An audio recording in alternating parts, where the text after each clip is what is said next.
Replacing old weather stripping on an exterior door is a low-budget home improvement project that can lower your utility bill.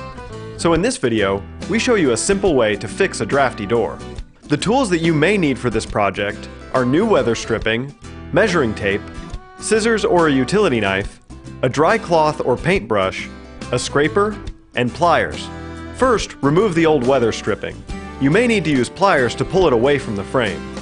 Visually inspect the frame and make sure it is clear of any debris before you start installing the new weather stripping. Measure the length of each side of the frame and cut the new weather stripping accordingly.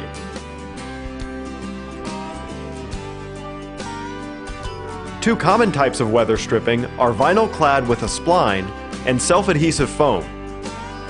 For vinyl clad weather stripping, once it is cut to the correct length, push the spline into the slot in the door jamb. You may need to use a dull putty knife to push it into place.